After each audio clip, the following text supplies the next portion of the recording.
This message is just for you. You are good enough.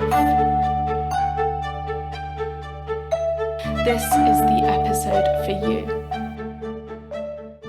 What do you do when you have so many things that you could do today that actually you can't settle on anything? Well, in today's episode, I wanted to talk about that whirlwind of a time where you've got so many things on the go at once. And maybe they're all really important, maybe you're really excited about all of them, but the end result is that you're spinning so fast that you can't properly do any of them. And this is something I've been experiencing lately because I've got a lot of separate projects all going on at the same time. They all kind of contribute to one another, they are all in the same ballpark, but combined, it's been getting decidedly overwhelming. And the way that was manifesting was that no matter how much planning I'd done for my week, every time I was working on one thing, I kept worrying that my time would be better spent on some other thing that was also on my list.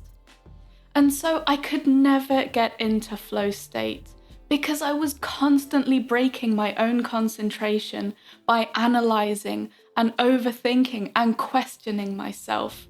I had too many mental tabs open at the same time and I was constantly flicking between them. And that restlessness was maddening.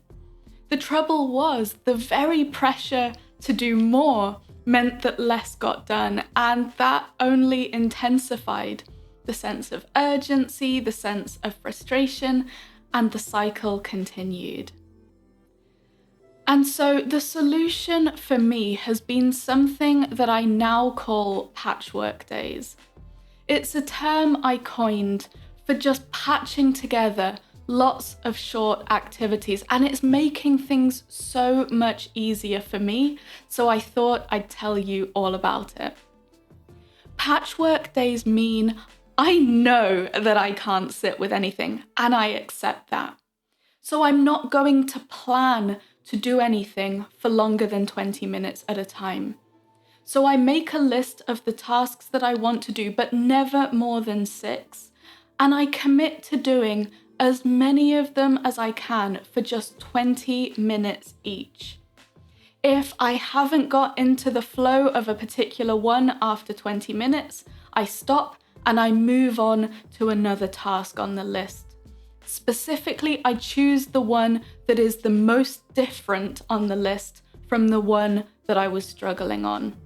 And of course, if within the 20 minutes I'm getting on quite nicely, I've found my groove a little bit, I keep going with it, and I cannot worry about the others for just a little while. So if you think that this would help you too, I would love to invite you to make a list of all the things whizzing around in your to-do list tornado, and then set a timer, or as I've said before, a piece of music for 20 minutes if you find the alarm system a bit jarring. Pick one thing and press start. And just see what happens. Some days it might be a study patchwork day where you break up your studying or your one big assignment into individual tasks and commit to each one for 20 minutes.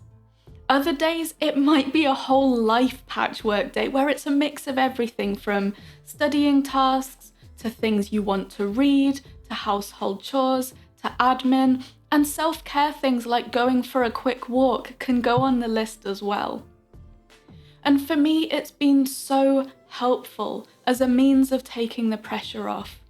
On the days where you know you can't concentrate, it gives you permission to stop trying, stop forcing, just to start something and then let focus come naturally again.